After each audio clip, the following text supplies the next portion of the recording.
Hello there, YouTube. We are back again. Me and Lank. We are here to cover the football. Say Hi. hello. See, he's Hello. head of the script already. I'm on the ball. I'm Exactly. on the fucking We're ball. on one tonight. We're both quite hyped and energetic. It's a nice change of pace. But yeah, we are here to review game week 9 of the Premier League. Last time we were around, it was just me because Mr. Lankowski abandoned me. So we will run through them. There was a slight hiccup, and we will get to that. I think no. All right. I think this is fixed. This because he's seen the writing on the wall. For those of you who don't know, it's currently 6-1 to me, and this week It's is a a double rollover. point week. Yeah, it's double point week. So Mr. Lewbcon could be well and truly out of it at this rate. So I'm thinking he's trying to fix things, but Yeah, I he's don't. going full Sandro Tonali. Yeah, I don't know how me forgetting to do something is therefore me fixing it because there's no benefit from me. But there you go. So we will be running through the game week 9 predictions, and then we will tally them up as always. We'll do a quick run through. We'll do the game week 10 predictions, which hopefully we'll do amazing at, and then we will round it off with some nice championship for you championship fans out there. It's very much becoming a one horse league, but we will get to that. So I want to keep this video. For a sprint. Unless you're Leicester, then it's both. I just want to keep this nice and snappy, so we will get straight into the games. Like, do you wanna run us through the first game? He wants to keep it nice and snappy. I'm going to go low and slow. First game, it was the Merseyside derby. 12:30 kickoff. Liverpool versus Everton. Controversial Who game. saw this coming? Very controversial. Very, very controversial. Oh, because of the sending offs and stuff. And like the red card. Yeah, and the not sending off. Very controversial. Also, just a quick shout out before we get into it. The Everton chairman. He's chairman? Oh, yeah, Bill Kenwright. Yeah, Bill Kenwright. He sadly passed away, so Ripperoni. exactly. Ripperoni. Yeah, Liverpool got the job done. I don't know. It's business as usual. You'd expect you would expect Liverpool to win it, but this game once again overshadowed by certain refereeing decisions. I don't know if you've got any thoughts on this, Lank. I've not seen all. It's never their fault, so I've not seen all.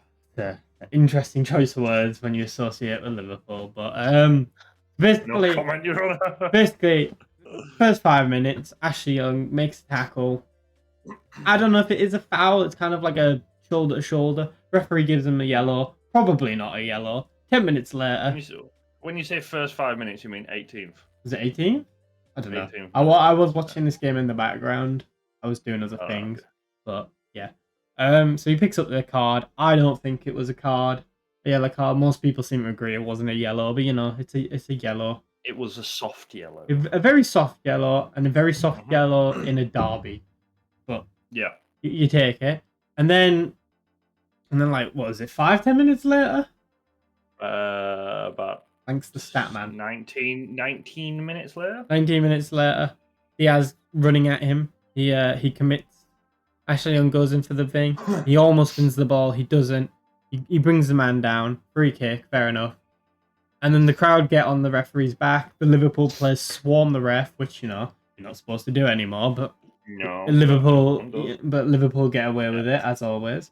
And he bottles it and sends him off. Plain and simple. And do you know what? Up until this point, the game had actually been really good. It had been end-to-end. Arguably, Everton had been the better team. They definitely had the better chances. Calvert-Lewin had 2 pretty much sitters that he should have scored. And it just ruins the game. It really does ruin the game. But we play on. Everton is still in the game. And then I can't remember if it's. I think it's still 0-0 at this point. Still 0-0, yeah. Canate is on a yellow. And then he brings the man down as the last man on the not the last man, second last man on the counter on a yellow. He doesn't give him a yellow card. I've heard about this because I've just looked through. I'm looking through the stats. Like literally, as soon as play restarted, Klopp took him straight off. Yeah, he literally took him straight off. He basically he got him ready. He got Matt ready. He said get ready, and then he basically I'm pretty sure he moved him out of the way as well. Like he had people filling in, and he basically just don't tackle, just don't do anything, and he hooked him straight off. How that wasn't a red, I don't know. Yeah. And then If all pleads guilty, is exactly what all that complaining from Klopp has appeared to work to get another dodgy decision with a penalty that wasn't a penalty. At Anfield, it's almost like another team who plays in red. Yeah, but yeah, and Sean Dyche came out after the game, obviously pissed off, said that they were robbed. I'm inclined to agree. I don't think they would have won, but you know, they probably could have got a draw out of it. That early on, you could say, oh, it's changed. It could have changed the game, blah, blah, blah, and so on and so forth. But, I mean... It ruins the game. It's another game where the referees have overshadowed it. Yeah. It's fucking pointless. I mean, the stats do heavily lean towards... Yeah, but they played, what, Liverpool. 60 minutes as 10 men? Yeah, I know, that's what I mean. At Anfield, like, it's just... Yeah, but Liverpool got the win. What did you go with, Lank? What did you go with? I had a Liverpool win. I say that for entertainment purposes. I actually already know what Lank put because I had to fucking read them out. I also put a Liverpool win. I think this is one of the derbies where it's not really a derby in the sense of like form. Like most derbies, form goes out the window. In this derby, it just seems like Liverpool just win everything, especially at Anfield. Like I can't even remember the last time Everton won at Anfield. I think it's like it must be going on 30 years now. I don't fucking clue. Not a clue. Not stat man. Clue. Anyway. No. So next up is the conscientious debate decision that come across. We had the Bournemouth Wolves game. That we did. Of which I actually got correct. So I've been pointed out here because Lou told me before the video started. But this was now a null and void fixture because he forgot to pick a team. No, not that game. What? The Forest game, not the Bournemouth Wolves game. You said Wolves? No. I said I said Forest game. I don't know who Forest. No, you said Wolves. Well, that's my apologies. I did put a thing for this one. Okay. Give me a second, man. Well, I've just spoiled it. There you go. I had a Wolves win. Forest. Oh, okay. That's fine. Anyway, I got that wrong. No. Things are looking Leo. So next game then is Bournemouth Wolves. I had a Wolves win, so that's a point for me there. But it was a 2-1 win to the Wolves from Wolverhampton. That it was. Don't really know what to say about this. Leeds boy Lewis Cook getting sent off for headbutt. Did you see this? It was. No. It was one of them where he slid in for a tackle. They started pushing each other, and he just goes in with his head, and you're like, Wolves player goes down like he's been shot. It's stupid. It really is stupid. You can't do that in this day and age. But no. It winds me up, but people still get caught out by it because I'm like, you professionals. This is like your livelihood. You should. It's not just that. It's like as shit as VAR is. They love sending people off for stuff like that. At any chance. Any little motion, they're on it. Yeah.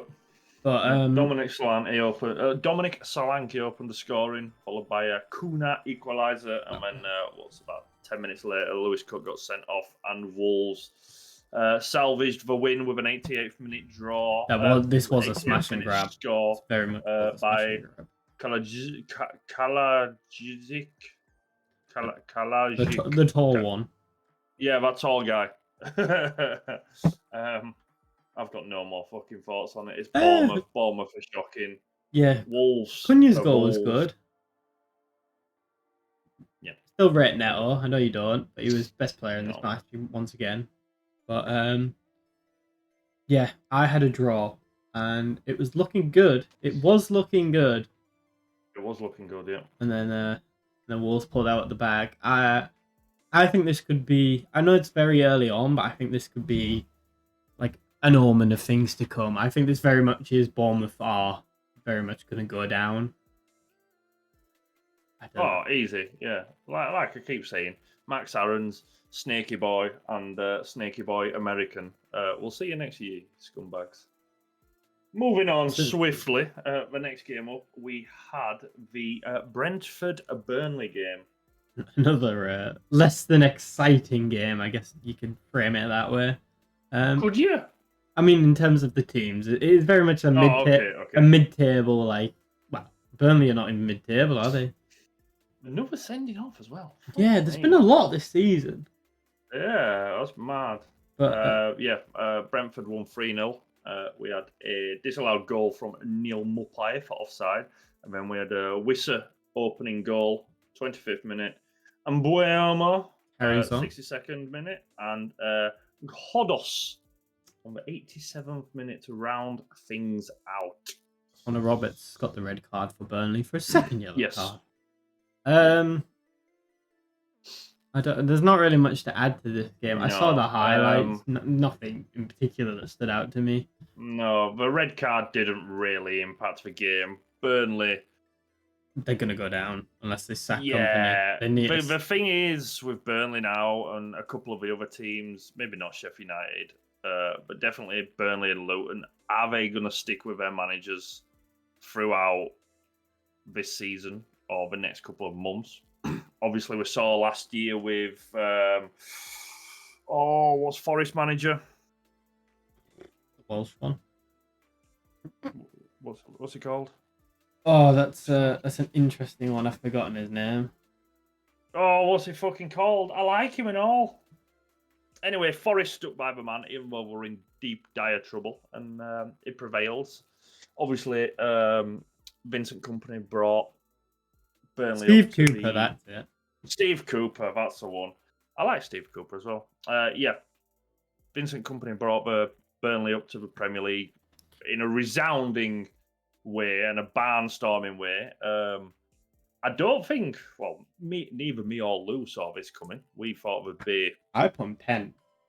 Yeah, we thought it would be like mid-table. bottom half, upper. Yeah, about mid-table-ish. So, again, it's just whether we're going to stick with them because... For me, they've persisted too much with the style of play and it's not working. Mm-hmm. And you either have to switch it up or you have to get rid of the manager because he's too stubborn. He really is too stubborn. You've got to switch it up because you can't keep flogging a dead horse. Can't keep flogging a dead horse. This is a whole thing with fucking Leeds and Bielsa. No matter what you think, Bielsa should have been sacked because he kept flogging a dead horse. If you're conceding goals, you shut up defensively. If you can't score goals, you fucking get a striker. Neither of which we did. Hence why he left, and he was right to leave. We'll move on to that later. But yes, 3-0 Brentford. I had a Brentford win. I also had a Brentford win, so it's 3-2. Oh, yeah, it's 3-2. 3-2, yes. Moving on to the next game. Manchester City against Brighton, Hove and Albion. I said this at the time. Why was this a 3 o'clock kickoff? I don't know. No. I don't get... The thing is, I want to question fixtures now, but because everything's getting moved and there's so many weird fixtures now, it's just like, what is the even point of questioning? We'll get into some fixtures. I've got some things to rant and rave, but yeah, 3 o'clock kickoff at Manchester City. Brighton coming into this bit shaky, but looking good for the most part. Up and down. But Man City surprisingly shaky as well. Not in this game, but just in general. They're not as scary. I still think they'll win the league, but they're not. I think they've taken the foot off gas more than the fact that they're not scary, sort of thing. I think they've lost a couple of key players, and it's going to take time to. Absolutely. We'll say Doku looks like a good player, but I think they're missing Gundogan. Yeah, absolutely. I knew about Doku for ages, and I always said I'd love to see him in Premier League. But yeah, Alvarez goal opened it up on 7th minute, 19th minute. Erling Haaland inevitably scored, and then Ansu Fati struck a late-ish consolation. And goal. Akanji, another red. Akanji, another red. 95th minute with a second yellow for tripping. He's out of the upcoming Manchester derby that we'll touch on in a little bit.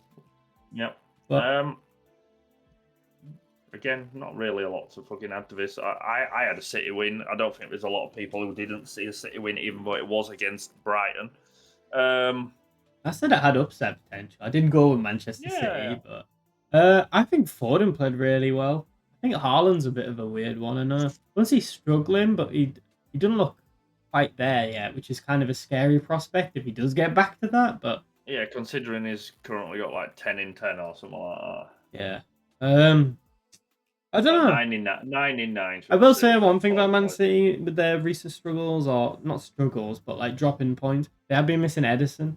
I'm still not fully convinced by their defense. Like Rico Lewis going forward is a good player defensively. Not too sure about it. The whole playing 4 centre backs at times again. Not fully convinced by it. It seems like Pep is starting to get into that place where he's experimenting too much again. Yeah, he's bored, and now he's just pretty much trying to fucking like come up with the most outrageous ways of winning. But yeah, I mean, I suppose he's earned that privilege, hasn't he? I also think they might be missing a right winger. I don't know if you got any thoughts on that. Another sign that I can't remember his name, but I don't know. Missing obviously with Paul Palmer leaving, Mahrez leaving, bit of a hole on that side, and it's just I don't know. It was just business as usual for Man City. They got the job done. Much. Rodri is proving to be arguably the best midfielder in the world in terms of consistency. But absolutely, yeah, absolutely. Nothing more to add. Do you want to move on to Newcastle Palace? Yeah, kind of. Did we say his results for that? Did you say? Yeah. I had a City win. Yeah, I had a City win as well. So 4-3. 4-3. Next one. What were it? Newcastle Palace. Boy, did I get this one wrong. Wow, what did you have? I had a draw, and I said that Newcastle might have a bit of hangover from Europe, and they were stuttering a little bit, and they might struggle to score. And I said Palace, I don't think have got a lot in it. I said this would be a 0-0 draw. I said both teams would shut each other out. Newcastle lived up to my expectations. Yeah, Newcastle went and did Newcastle things. I will say, Newcastle had a player who arguably shouldn't have been on the pitch. But are we talking about Trips or Longstaff? Or someone over? Tonali. Tonali. Oh, okay. He actually didn't play. Oh, did he not? I swear he did. He come on him 69th. Yeah. Nice. Which he shouldn't have, but you know. No. Yeah, we're gonna. We'll touch on that. Yeah, we'll touch on that. 4-0 win for Newcastle. I obviously picked a Newcastle win because I am smart. I couldn't really see Palace doing it. I understand where Lou come from with a draw, but not with a 0-0 draw. Anthony Gordon scored again. I mean, your favourite player? If he's scoring against you, you may as well just pack up and like £1 million player. Close. That used to get you like the best player in the world. Yeah, I know, and now it gets you Dan James or Anthony Gordon. Says a lot about football, doesn't it? Anyway, moving on to the whole Sandro Tonali thing.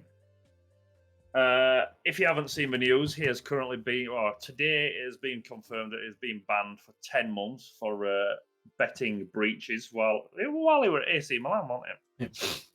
Yeah, and for some reason he was betting on AC Milan, which I don't really understand why, but hopefully with the fact of Ivan Toney getting an 8-month ban and Sandro Tonali now getting a 10-month ban, this sort of shit shouldn't happen in Premier League again. Maybe in other leagues because they might not have had exposure to it quite like we have.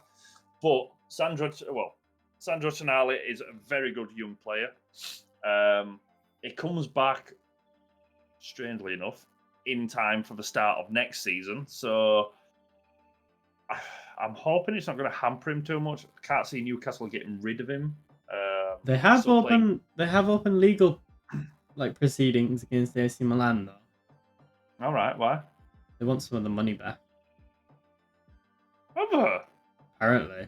Lol. Apparently they want half the money back, which I'm like, don't really see where you've got any ground to stand on, but you know. Unless I was just gonna say, unless AC Milan knew about it at the time and didn't disclose it, then that's different. But... Yeah, but now you're gonna prove that they knew about it. It's like fucking. Has it been banned worldwide? Yeah. All right, I always say if it wasn't worldwide, he obviously could go Well, and I play mean, it's somewhere else. FIFA. I think you could probably still go and play in Saudi Arabia. I just don't think they care out there. No. Yeah, why footballers keep getting caught betting on games? Especially at the top level, where they're paid an absolute king's That's ransom. what I mean. Yeah, even if you could go down to League One now, League One players are still paid enough money Mate, they're to paid the point. well, some of them are paid up to like $1,000 a week, like 2-3 grand a Yeah, week. that's what I mean. When you're on that much money, you don't need to place bets to get money. So it must be because he has been sent to rehab. Which So can I just say? I know it's a controversial opinion, but I think that's the biggest cop out. Like, when has that ever helped somebody? Yeah. Like, I'm sorry, that they don't learn their lesson that way. They really don't. No, I think I don't know whether it's the whole Stephen Colker thing of why that's why he's going to rehab. Obviously, he come out and had a lot of demons in his closet about gambling and stuff like that. But I don't know. I don't know whether it's just something to look good for the public. But again, he's got to have been on at least 125 grand a week. Why the fuck is he gambling? Unless it's just the whole thrill of the occasion sort of thing, thrill of a hunt or whatever you want to call it. But they don't need it. They don't need the money, so it's his own fault at the end of the day. Especially when he's especially when he's betting on his own team. But yeah, that's my thoughts on it. Have you got any leftover thoughts, Lou? I know he's not the only one. There's like 2 other Italian players who've also been banned. It's weird how there's always Italian players as well. I mean, was it Joey Barton who got done as well for gambling? I mean, Joey Barton's just been sacked by Bristol. 17,000 clubs. So but yeah. Yeah, I think it just reiterates the point that they are just people at the end of the day, and they're not to be idolized outside of football as people. You just, some of them are not upstanding. Will it be a big knock to Newcastle? Potentially. I think it will because I mean, you look at this game. But we're 4-0 up before he even come on. We've still got the likes of Joe Linton, who somehow has become one of the best centre midfielders in the fucking Premier League. Steve Bruce's record signing. Yeah, Guimaraes and Longstaff. The last one we shall just Which Longstaff? Is they both World Cup? S Longstaff. Go on. Sure. Not Matty. Not Matty. But yeah, I think he could be a miss for him, especially going to Europe and stuff like that. Because he's played with AC Milan, he's got that sort of. I know, but I don't think they were going to do anything with or without him. Respectfully, like I don't see Newcastle getting out of that group. I know they got that win against PSG. Some would say it was did we get beat by Dortmund last night? Yeah, they did, and they didn't play well. There was some very strange results last night, though. So yeah, about a 4-0 win for Newcastle. I had a Newcastle win, so that is 5 points for me. Lou had a ball draw, so it's 5-3 to me currently. Moving on to the next game. Or not. Which is Forest Luton. So, is this not applicable? This is not applicable. Having thought about it, I don't actually know the result. I probably would have went with the Forest win, but I don't actually know what the outcome was. I had a Forest win, and it was a draw. It was 2-2 draw between Forest and Luton. Because it is not applicable, we shall move straight on to the London Derby. I shall hand this over to my fellow co-host, seeing as Chelsea drew 2-2 with Arsenal. Where do we begin? Where do we go now?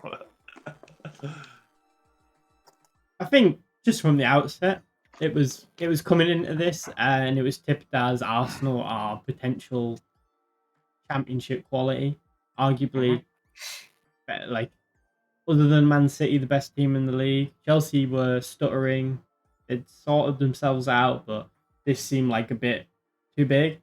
And Chelsea came out and, quite frankly, dominated Arsenal. And the game had ended at 80 minutes. Chelsea would have battered them, and it would have been all rosy. But you play at the final whistle, and amen to that. it's amazing how 10 players on the pitch can play fantastically, and it can be let down by one player, and just all goes to shit. What are we And talking about? Sanchez. Yes, it's weird that because it's not like Chelsea just keep throwing money at a problem and the same problem keeps happening over and over again. You spend, what, 70 million on Kepa? He's shocking. He refuses to come off. You spend how much on Mendy? 40? 30 million on Mendy. He's even best. He was good for that. atrocious. He was good for the first season. Atrocious. He won best. No, he did win best keeper in the world. Like, he was good his first season. He was shit Atrocious, following that. We'll say, where is he now? Where the rest of them are, to be fair. Yeah. And then the whole Sanchez thing, I don't understand it. I don't get why he's not. Is he even number one? Well, yeah. Who else is going to be number one? I don't fucking know. Your lot have got 7,000 different players. Well, so it could be one's hitting the nook and the only other one is Petrovic, but he's not played like a senior game of football. Like, he's supposed to be this up and coming talent, but like, yeah. Maybe it is time to give him a go, but yeah, Sanchez made two awful mistakes, and Arsenal capitalised on them. Again, I said this before the start of the season. Declan Rice, signing of the season. Not in this game, though. Not in this game. He was shit this game. Like, I'm not joking. He got bullied and outran by Conor Gallagher, and that is quite disgraceful when Conor Gallagher is showing you up. Like, outside of that goal, he was non-existent. He genuinely was. Well, he was scoring when we needed it. Yeah, he did score into an open goal. I'll give him that. Showed up when we needed it. That's leadership mentality. Cole Palmer, man of the match performance. Yeah, I will say again, Pochettino. He brought off Palmer. He brought off Mudryk. He kind of changed the momentum of the game. I don't know why he has this obsession of taking him off, but he does. I mean, he took him off in 84th minute. Oh no, he won't actually. That wasn't it. Or 66 minute. Oh, okay. It's always on the 60th minute. Yeah, I know. But yeah, he took him off. Arsenal grew into the game a little bit. But yeah, Chelsea battered them. They dominated them up front. They dominated them in midfield. It was a one-sided game. Chelsea should have been 4-0 up if they had somebody who could score. Like, the amount of one-on-ones that they missed and chances. And if you don't take your chances at the top level, then you will be punished. And that was a good thing. I think going into it, most people would have taken a draw to Arsenal the way Chelsea started the season, but absolutely. But like, having watched the game and the way they played, like, it feels like a defeat. Just because of how well they played. But yeah. It is what it is. I mean, you might just have to go out and buy a fucking goalkeeper in January. What are you gonna do? Apparently they are looking at Aaron Ramsdale. Yeah, can we quickly touch on this? Can I just say, Raya got chipped in this game by Mudryk as well, and it was just. I cannot get my head around this whole Aaron Ramsdale as being one of the leaders of this group. Then David Raya comes in. I don't think Aaron Ramsdale did all wrong, and he's just been ousted. I don't know whether he's had a falling out with Arteta or what, but Raya is not a good enough keeper for a team that want to be challenging for title. I'm sorry, but he's not. I don't care. I don't think he's awful. Aaron Ramsdale. No, he's not awful, but Aaron Ramsdale is such a better goalkeeper. Well, from what I've heard, apparently the reason he dropped Ramsdale is because he wasn't good enough with his feet. Where have we heard that one before? We need to stop doing this. Goalkeepers are there to stop goals. That's it. I don't care about. I mean, if they can do both, it's fine. But if we can do both, fair enough. But if we can only do shot stopping, that's what they're there for. If they have to punt it long, who gives a... Aaron Ramsdale? No, I'm sorry, it's bullshit. He was the leader of that fucking group. Great. Outside of Odegaard, I would have said he was their best player last season. Yeah, I'd say him. Yeah, absolutely. I'd say Odegaard, William Saliba, and maybe Saka, and Ramsdale. I don't understand the whole situation, and it's going to be awkward now for Arteta to drop Raya and bring Ramsdale back in. It's just going to be like, I don't know. I don't see why it happened, and I don't see how it's going to resolve itself without something major kicking off, because Arsenal fans are already calling for fucking Ramsdale back in goal. I'd take him at But Chelsea. I'd take him fucking anywhere. I'd take him at Leeds because I just love how he winds people up. I just I think love that sort of shit. I just think he's a good keeper. He's a class keeper. He's one of those keepers that is bored his time. Bided, bored. Yeah, he's bided his time and worked hard behind the scenes. He's been with fucking Sheffield United, which is always a curse. Got relegated. You know, He's been with Bournemouth. Got relegated. Yeah. He's paid his dues, but it is what it is. 2-2 Chelsea. Chelsea Arsenal. I had a Chelsea win. I said it'd be a 2-2 draw. Did you? I did. I didn't have faith in Chelsea winning this one.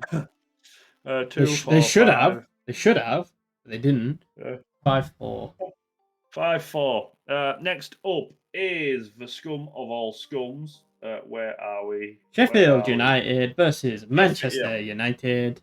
And United versus scum.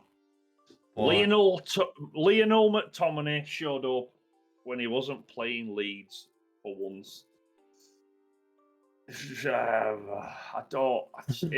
Man United, fuck me. They are bad. They're very bad. In Ten Hag, I trust. That's all I'm saying. In Ten Hag, I trust. Long may he reign. You all asked for it, scum fans. You were all begging for him. Are you still begging for him? Do you want him to go back to Ajax because the job's open? That is a kind of worms I do not want to touch in the situation that Ajax are in. But yeah, Man United have recently just been bought out. Partly bought out by Sir Jim Radcliffe. It's not official, 100% official yet, though, is it? Pretty much done. I mean, when it comes to Glazers, no one's ever done until it's sucking. I personally don't trust him. I don't trust him as far as you can kick him. He is a con man. I remember when he was trying to buy Chelsea and just the way he conducted himself. Yeah. He were only trying to buy Chelsea because he couldn't buy scum, wasn't it? I don't even think it was that. I just think he wanted his name and then use. I generally. Did he try to buy Barcelona as well? He's just. Did he? Yeah, he loves flaunting. Richest man in Britain tries to buy a football club. Do you know what he is? He's just a richer Mike Ashley, and he's gonna go in there and he's not gonna spend money. You've seen it in France with Nice. Yeah. He's got all the money in the world. Are they competing with PSG? Are they? Fuck. What's that Jeremy Clarkson name? Oh no. Anyway, you wanted Ten Hag in. You wanted the Glazers out. You got Ten Hag in. The Glazers are partially out the door. Smile and stop waving your Norwich flags about because you asked for this. Now fucking lay in your bed that you made. And moving on. I was just going to make another thing. Apparently, according to many Man United fans, you took Chelsea's best player and Mason Mount. How's that one working out for you? Yeah. And also, you hounded a club legend in David De Gea out of the club. Yep. Oh, I forgot about this. How is that one working out for you now? You know the best keeper in the world that you signed. Yeah. Oh, you couldn't write it. You could. Going back to the previous point. It's not their fault. It's the back room. It's all the upper. He shouts though, Lank. He shouts. He makes a lot of noise and he's big and he shouts at people. Can't save the ball to save his life, but well, he can control the ball. He can play out from the back. Except for against Galatasaray, where he didn't, and he passed it straight to their player and they scored. So the less said about those. Man United won this game 2-1. Scott McTominay scored. Man United are abysmal at the moment, and they are scraping wins, and I mean scraping. Yeah, I don't know how. The thing is, they're getting bailed out by the worst players. They're getting bailed out like McTominay and Dalot. Dalot. I mean, put it this way: they put the worst team in the league, and they barely came away with the win. And they arguably put it this way: Harry Maguire's got like their best player in their last game last night. Like, just Man United are an absolute day.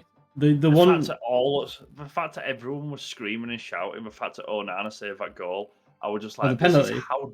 per penalty. Sorry, this is how deluded you all are. You think that one save makes up for anything? Who did they play again? Copenhagen.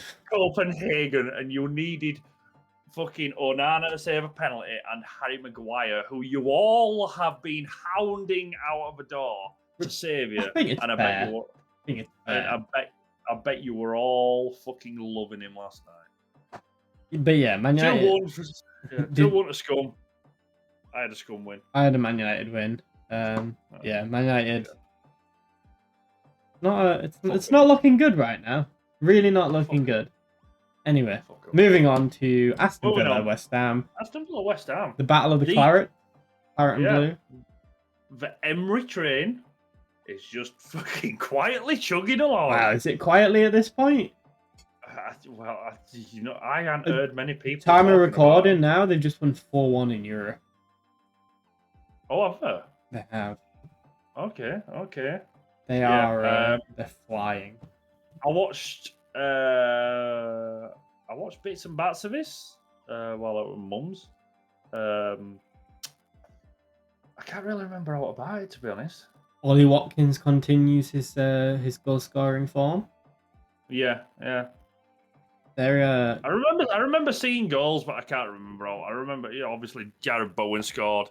I think we were deflection, wasn't it? Because it took. I remember, but I can't remember. Villa are looking dangerous. They're not a team anybody wants to play right now. Arguably, out of the big six, they're playing the best, and that's with the likes of Brighton and Newcastle in there. And the thing is, as well, they've got a decent bench. They brought on Leon Bailey and Yuri Tielemans. Yuri Tielemans was possibly one of the most underrated centre mids in the last couple of years in the Premier League, and he can't even get a start in this Aston Villa team. You look at the rest of them. Diego Carlos started for Sevilla when they won the Europa League. Pau Torres, Lucis Digne, Dendoncker, Wolves' best player. Well, one of their best players. Polish legend Matty Cash. Yeah, I actually rate Matty Cash. I do. I think he's class. I think he's one of the better right backs. You got fucking Martinez at back. Sometimes he can be. He's a dickhead, but a good one. Yeah, I love him because he gets under people's skin. Again, he winds people up. That's what I love about stuff like that. But yeah, Villa. Emery's gone in there and he's turned Villa into a genuine European team. Genuine. West Ham, unfortunately, continue to need Jared Bowen to just fucking dig him out of every hole. It hurts because I've got a soft spot for David Moyes, even though he was the chosen scum. He was. But yeah, I've got a soft spot for David Moyes.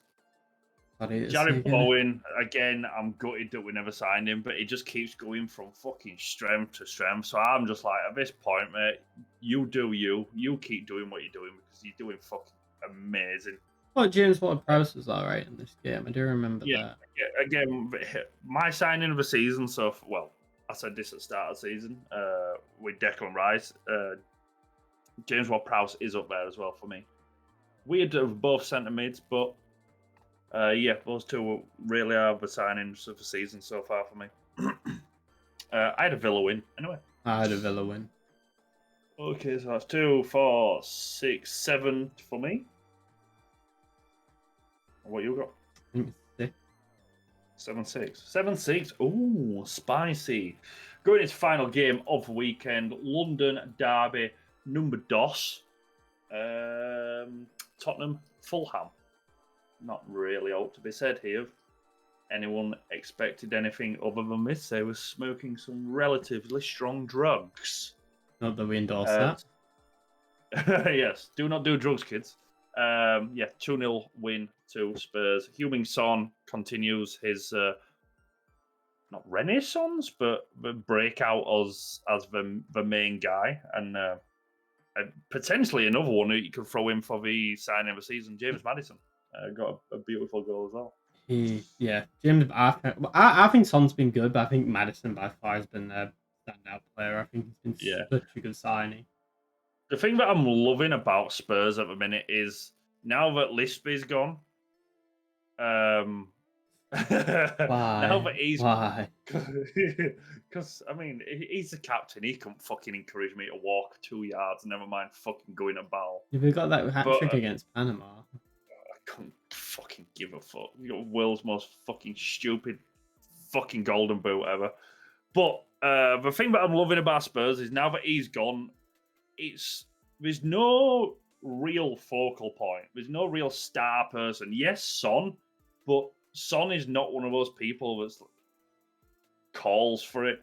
They're playing as a team. There's not one individual in that team that isn't pulling his weight and being part of a system. And I love it when teams do that, because when we play for each other, that's when we play the best. And I mean, Spurs aren't going to duo because it's Spurs, but I don't think they have the squad. But it reminds me very much of when it was Harry Redknapp at the helm, and it's like they're a good, nice little team. Them, they're a nice little team. They play some attractive football, and at the moment they're running with it. They're just rolling with it. I don't think it'll continue by any stretch, but I'm all for it. Keep going, but when you've got Richarlison up there, you know you're not getting. Angie, fun stat. He the best star of any Premier League manager to their Premier League life, 9 games. That's a really good point. Actually, really good point. Fulham, just becoming random fodder. Really, I will say it's quite ironic because I can't remember, but I can imagine us saying this because a lot of people said this. Celtic manager, anyone could do it with Celtic. That's looking a bit ripped right now, isn't it? Well, yeah. I don't really know what to say about that. Like you said, Fulham, a bit disappointing.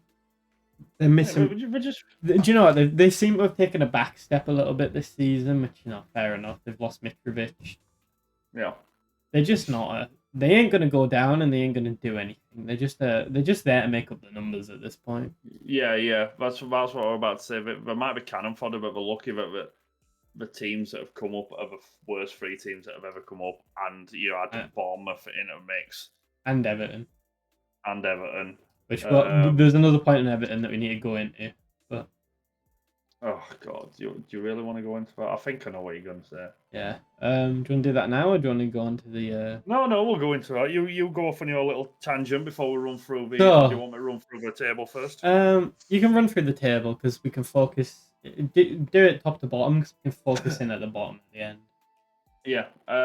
So going through the table really quickly, Spurs are top, one of 2 teams that are currently unbeaten, Spurs and Arsenal.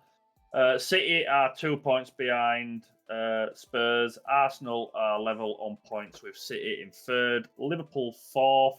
Villa 5th. 6th is Newcastle. And 7th is Brighton. Chelsea have moved up to dizzying heights of 10th currently. Nosebleeds are imminent. Going from bottom. Go on. I was going to say just another billion away from 5th. Yeah. Going from the bottom is Sheffield United, currently still sat with 1 point. Rooted. Yes, absolutely anchored to the bottom. Bournemouth 19th with 3 points. Burnley 18th with 4 points. 17th is Luton with 5. High achievers. To the conscientious decisions of Everton, who are currently at 16th with 7 points. But that might very much soon change. Yes. Everton are facing a 12-point deduction for breaches of financial fair play. And there's a lot of angles to come. There's a lot of angles to come at this one. Quickly, if this is coming into effect, they are getting sued for 300 million per each club that got relegated, including ourselves, because is that is because the decision was made not to investigate this last year when they were in a relegation battle, and it got deferred to this year, which is absolute horseshit if this fucking 12 points comes in. So for me, for me, if they get the 12-point deduction, they're down. I still think we'll fucking stay up just because of a caliber of shit that is at bottom. The thing is, it's not even 3 teams. I'd put Bournemouth in there with the 3 promoted. Yeah, Bournemouth. Yeah, that's what I mean. So it's 4 teams that are worse. At this moment in time, Luton are more likely of the teams to stay up, which no one had said at the start here.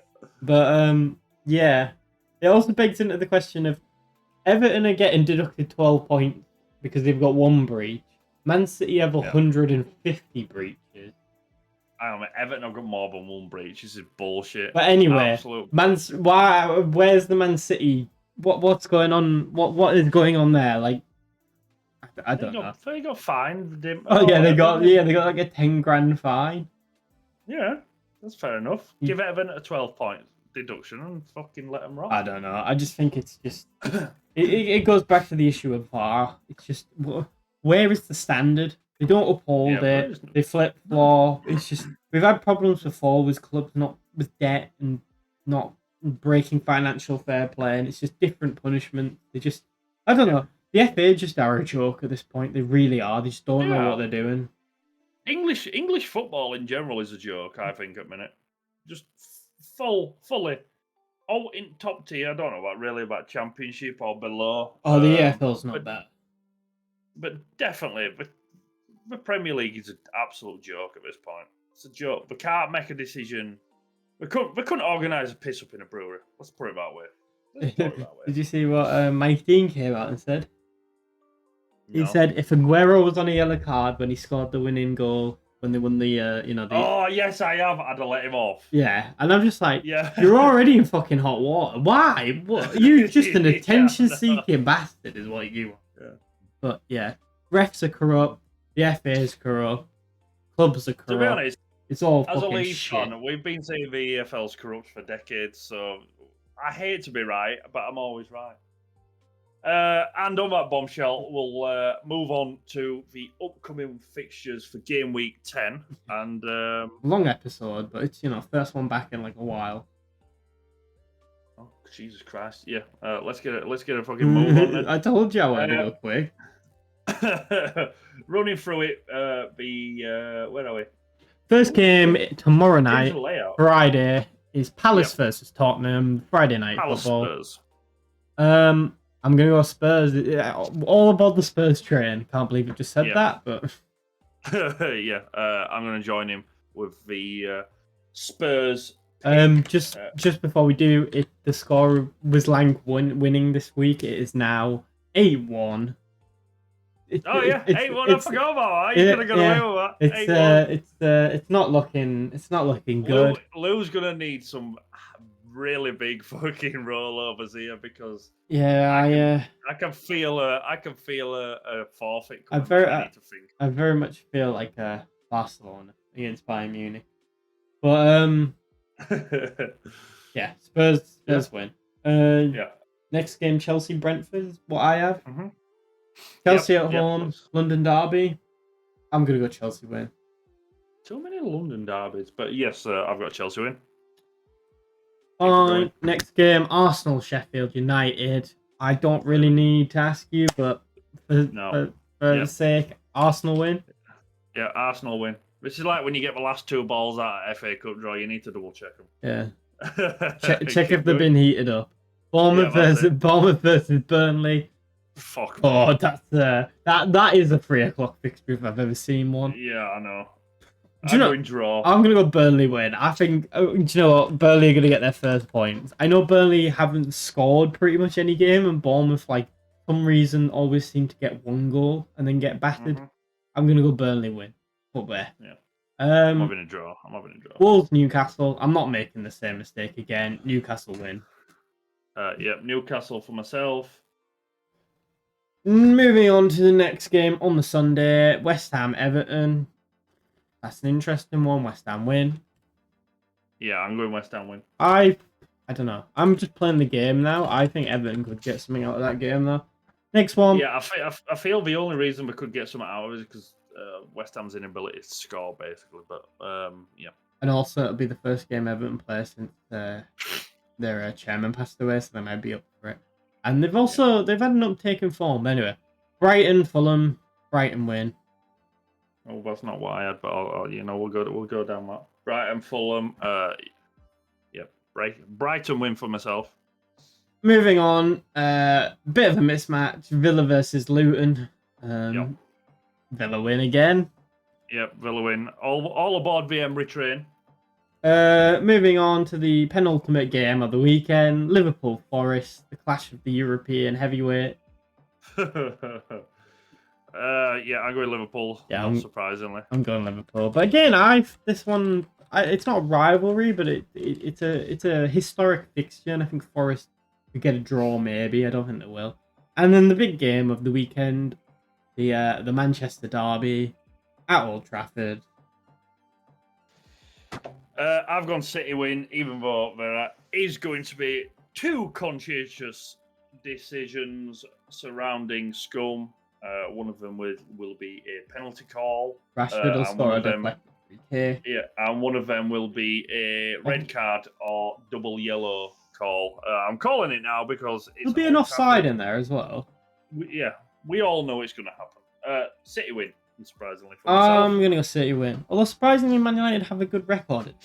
So. Of course they do. How far back do you want to go before Man City were actually good? 60s, 50s. Yeah, that's what I mean. I think we've hit all the games this week. That's it, yeah. As far as I'm aware. The independent adjudicator is back. I am holding Lou's hand through all this, and we have reached all games this week. That we have. So that's been the roundup of Premier League Game Week 9 results, and looking forward to Game Week 10. Yeah, thank you for joining if you're only interested in the Premier League. If not, we will be moving into some Championship action. We're starting with Leeds and then moving on to some Middlesbrough and general stuff. Lank, take it away. Yes. I'm very interested to hear this because I know the result. Right, so because of the double game week this week, I'm just going to quickly touch on the amazing comeback that was the 3-2 win against Norwich. First half, boy, oh boy, were we bad. We were bad, and I mean bad. But if you'd have watched the EFL highlights, you wouldn't notice that because for some reason the EFL favoured us and showed like one highlight from Norwich in the first half. Somerville second.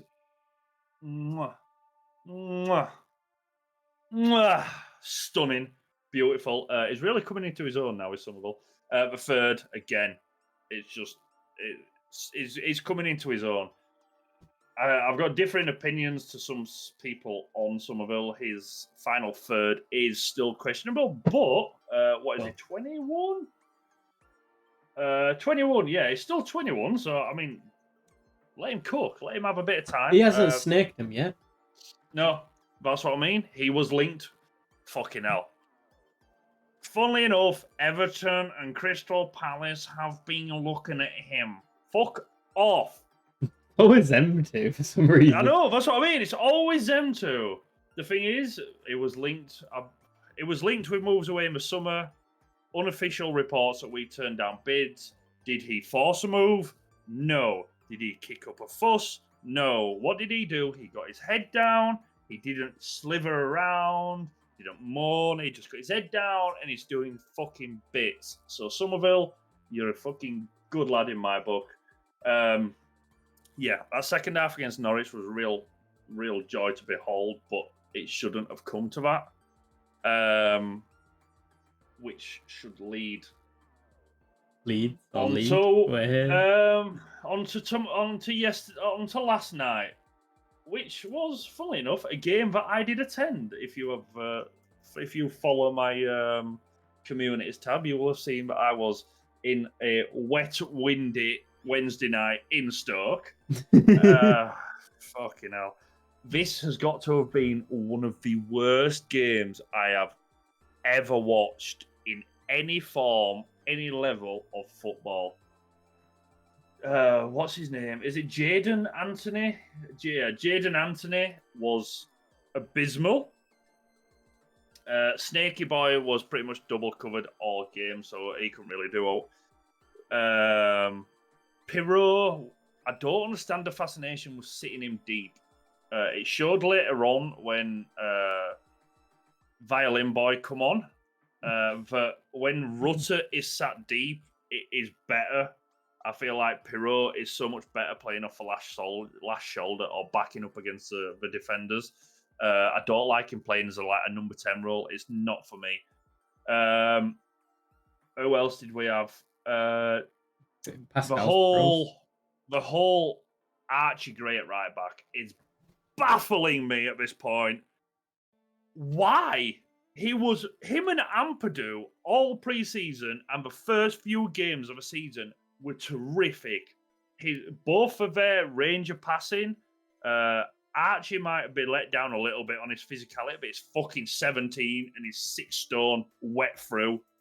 If he gets a bit of muscle, but again, he's 17. Bleed him now. Let him understand how physical the game is. Why? My first thought was that playing him at right back to ease his minutes and the physicality that it's going to encounter, because he plays a holding midfielder, a centre midfielder. He is not a right back. He is in no way, shape, or form ever played right back. He's not got a defensive mindset in that way. He can't show off his ball control. He can't show off his range of passing. You can tell that when it comes to overlapping or underlapping with the winger who was Snaky Boy last night, that it just doesn't work. He doesn't understand where to go because he's not a right back. We played Gruev. We played Gruev at centre mid last night. I didn't think it was too bad. Other people have disagreed. If those people are watching, fuck you. He got stuck in. That's all I asked for a player who was playing holding midfielder. And then when Gruev come off, we played Archie in like a back three, and I'm like, this is just baffling me at this point. If you're doing it to lessen the physicality that he encounters throughout the season, just don't play him. Bring him off the bench. Don't put him in, because for me, it's going to shake his confidence. When he's that young and clearly that talented, you don't do that. Keep him next to Ampadu, and I think we're fine in that midfield area. The defensive areas are still a weird area. Strike, since he got the armband, has been coming into his own again, becoming Strike before he got the haircut, which was a dominant physical centre half, which is great to see. Roden played Mare last night. There were a few times when he, what's the word? A few times when he made the correct decisions, and other times when he didn't make the correct decisions. We've got a right back playing at left back. We've got centre mid playing at right back. We've got 2 right backs on the bench. For me, Shackleton at right back. I hate to say it, Byram at left back. Byram's still doing bits at left back, but he's not a left back. When he got to the edge of a box or the byline yesterday, he always had to cut in because he's not got left foot. He can't cross. So we need a left back, but we've needed a left back for decades, basically. It's very strange. There's things that I like and there's things that I don't like about the team. Last night was vile. It was awful. When Violin Boy come on, when he went down for the penalty, that he literally ran into the box, the defender slid, he looked down at the defender, looked up, he could have shot and could have scored, but decided to go down. Apparently, he wasn't supposed to take the penalty, and then grabbed the ball and says, I am taking the penalty. Every Leeds fan around me sighed and turned around when they saw he was taking a penalty, because they knew what was going to happen. You cannot flog a dead horse. The whole thing of let him get a penalty, let him score the penalty, he'll boost his confidence. No, stop it. Stop. Okay? Just stop.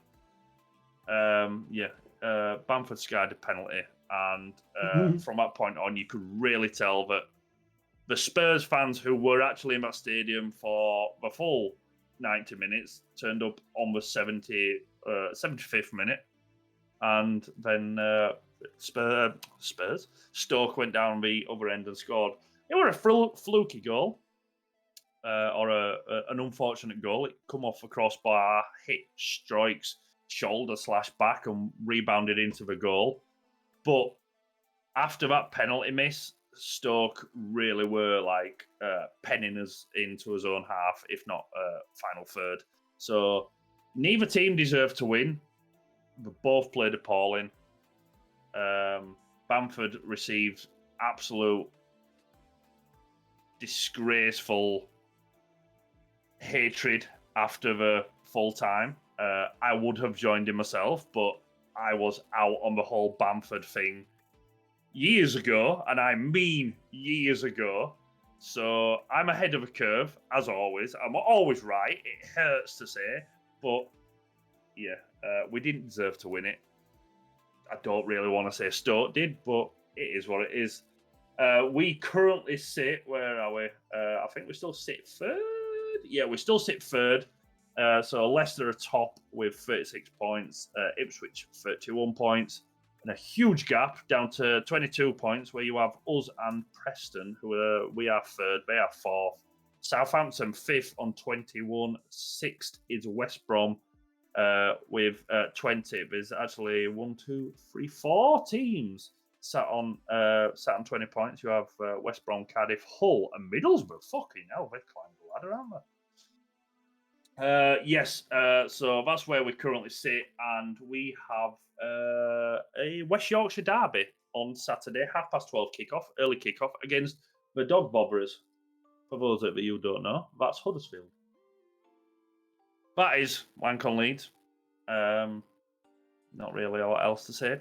If I hope we win on Saturday, but it don't really matter at this point.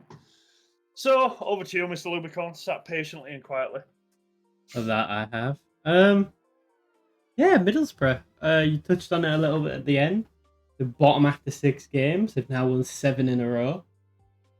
Is it 7 in a row they've won? They are the form team. I think only Leicester has matched them. Even better than Ipswich.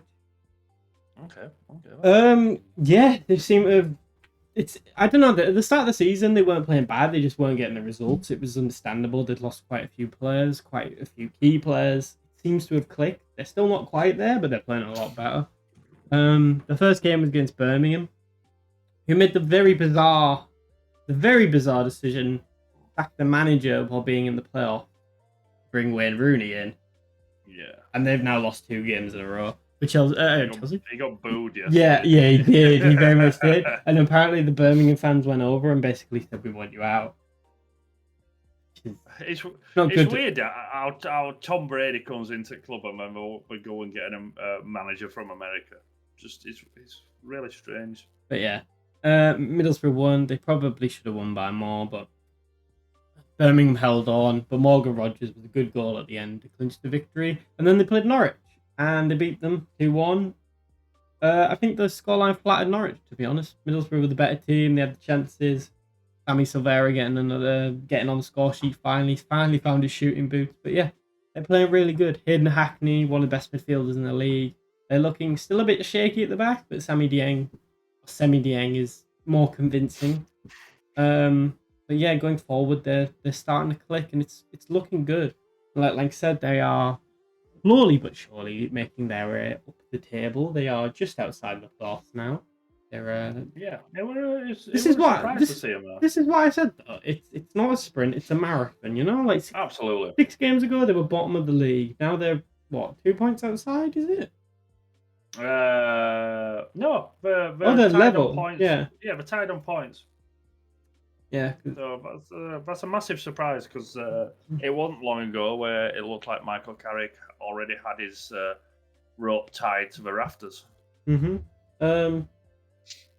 Be interesting to see if they can carry it on. They play Stoke this weekend. I don't know. There's nothing really to add. It's just they're looking quite well. They're playing well and they're looking good.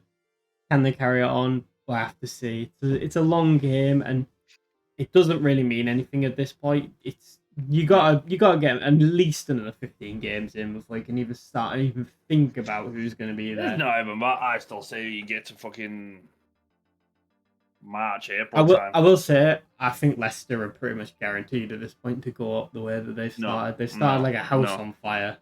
No. They've won every game apart from one. Yeah, I think they're what, like 12 points clear, is it? 14 points Yeah, clear of 14 points third. clear. So yeah, that's 5 games pretty much. Mhm. Ipswich are another team that started really well. Yeah, They were a bigger surprise than Leicester, to be honest. absolutely. I don't know if they'll be able to carry it on, but it'd be interesting to see. Yeah, there's not really much to add on the championship. It'll just be interesting to see where it goes.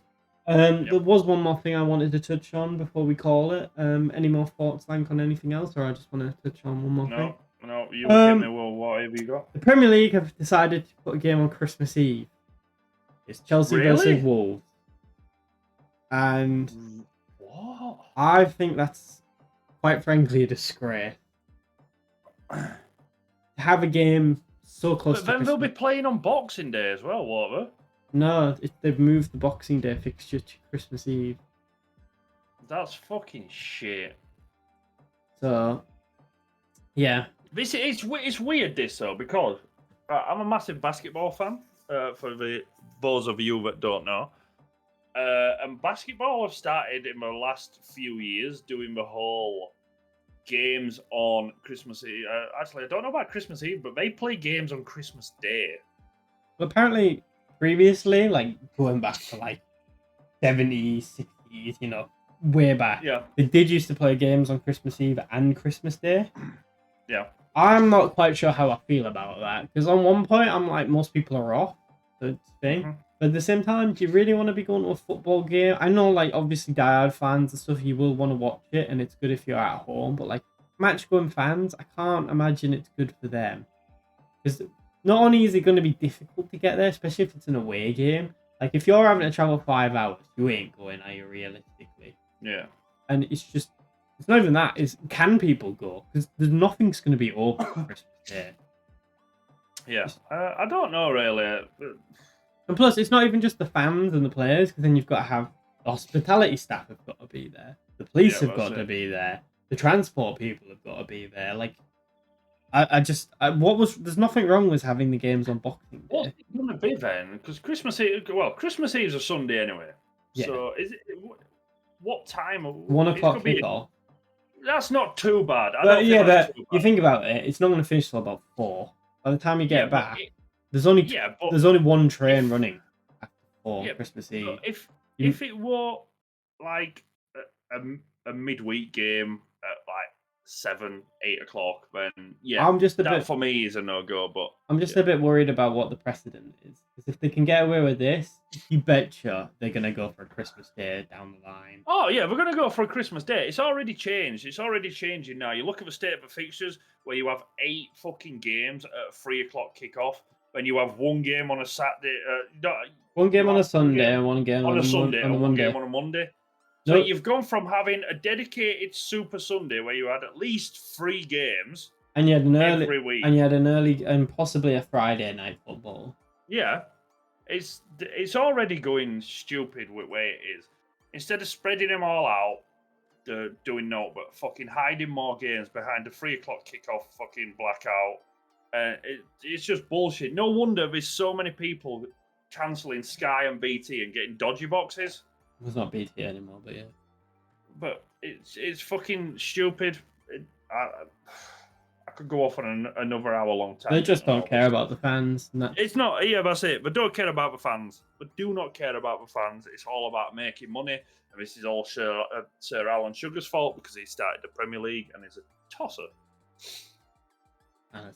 Yeah. That was our roundup of game weeks. A reflection on game week 9 and a roundup of the upcoming fixtures for game week 10. We had a touch on the Championship. We had a touch on the Premier League. We talked about the general football news. we can't help ourselves. I hope you all did enjoy. This video has ballooned out of control, so I'm going to try and wrap it up very, very swiftly. Apologies, but we didn't have a proper one in 2 weeks. There was a lot to cover. I'm going to stop talking now because it's just carrying on. I'll see you next week. Bye. Bye.